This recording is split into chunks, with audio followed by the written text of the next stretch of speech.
Hey YouTube. So YouTube has gotten to an interesting place where I'm not even sure what I can say anymore without getting deleted. I know during certain lockdowns it was hard to have an opinion on here without getting on the wrong people's nerves and getting things canceled and striked and all kinds of stuff. So I've got a couple videos here, a couple articles that I'll show you real quick, and then we'll go from there. So I was in London a few days ago and I saw something that I've never seen before, and I've been thinking about it ever since. It's kind of bothering me. Have you guys seen these new stores that Amazon is building? There's no cashiers, no checkout area, no cash registers. You just scan your Amazon app, walk in, take anything you want, walk out, and your Amazon account is automatically charged and a receipt is sent to you by email. I'm honestly not sure what to think about this. On the one hand, it is very convenient, even kind of cool. On the other hand, it feels like the next level of surveillance. It feels kind of scary to be normalizing this.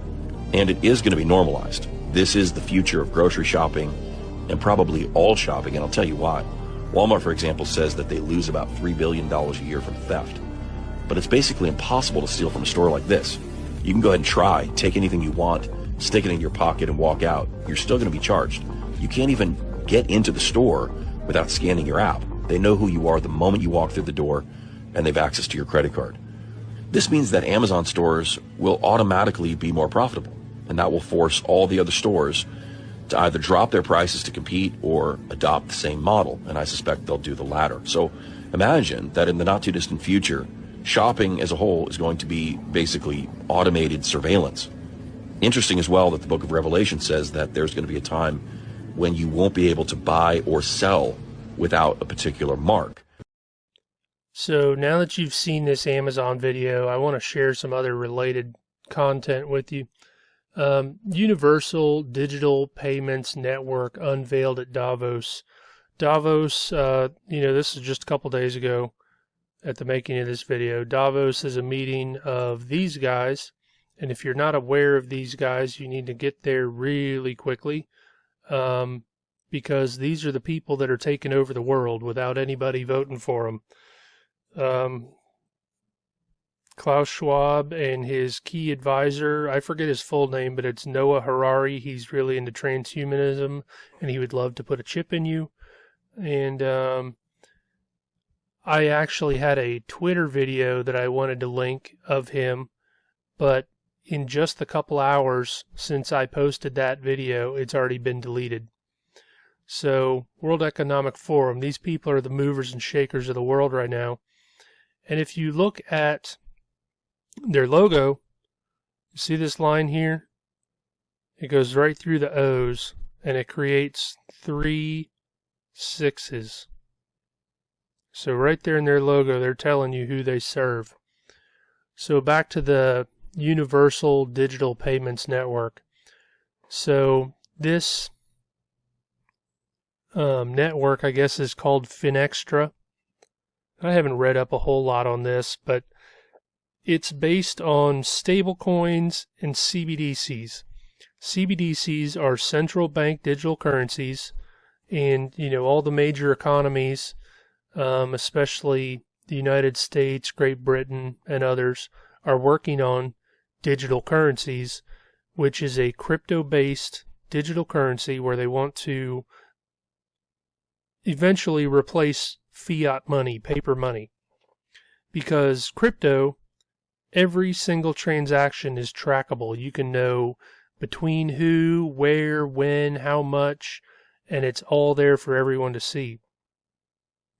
One of the things that stood out to me, a lot of this article is just kind of technical babble, but this says the first 2 of these proof of concepts will involve 2 global banks testing universal digital payment networks, digital currency, cross-border transfer, and swap transaction capabilities, and how the critical travel rule can be easily implemented between 2 financial institutions for anonymous stablecoin transfers. So essentially, it's talking about global banks testing this system for cross-border payments, so basically international and all that.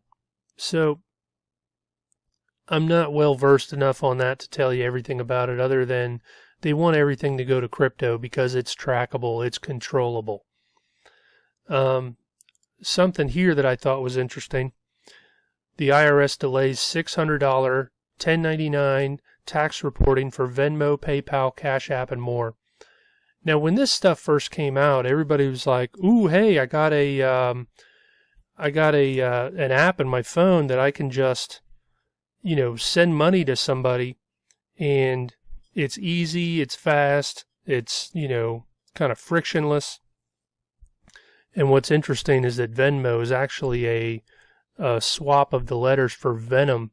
They are owned by PayPal, and PayPal just several months ago had a thing with their policy where they were trying to add a thing into their user agreement saying that if you shared misinformation, they could fine you up to $2,500. So who gets to decide what that misinformation is?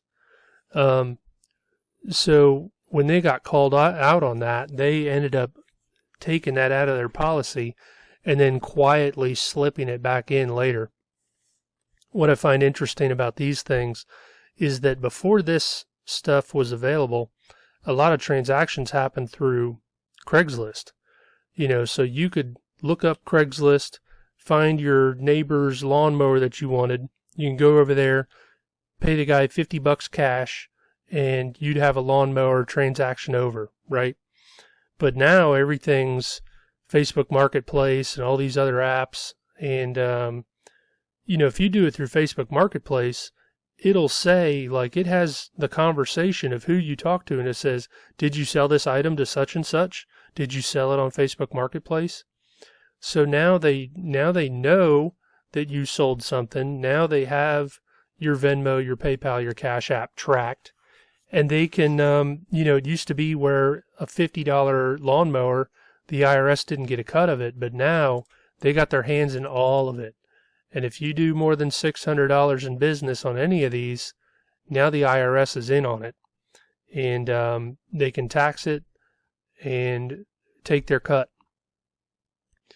So here's another thing that I wanted to bring up.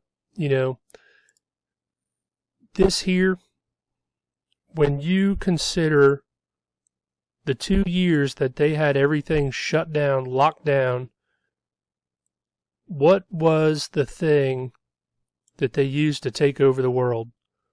This is from my Facebook. I said, how will they bring about their one world system? The One World Trade Center has a oculus at the bottom, which is an eyeball pointing at the sky. And, when this thing first went up, people were like, that doesn't look like the World Trade Center. This thing sucks. But look at it. What is it shaped like?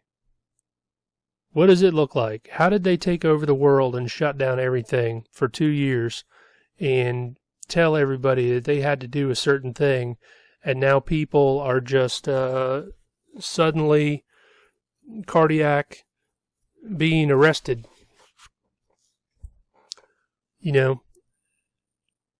And when you go back to World Economic Forum and the Noah Harari guy, he openly says that this is what they want to do to you, and that they want to insert a certain thing that would allow you to buy and sell at Amazon stores and Whole Foods.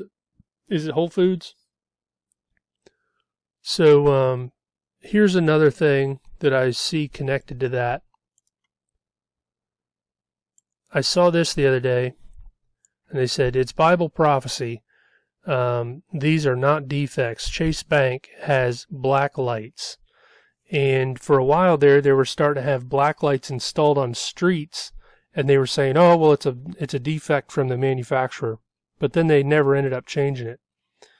So the issue with this, when I posted this, a lot of people were on my Facebook saying, well, I don't understand. What does that mean? How is that preparation for the mark? Well, this thing that they want to stick in everyone has a component called Luciferase, which is a bioluminescent. It glows in the dark, essentially, and it will tell you if you have this or if you don't.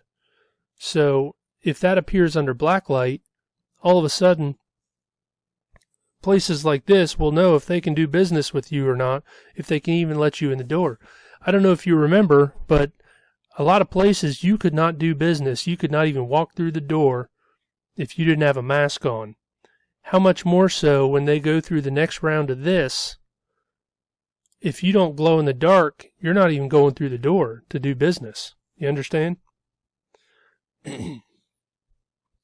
So that pretty much covers everything that I wanted to send your way. If this stuff is happening right now, how close are we? They are building it right in front of you, right in front of us. And, the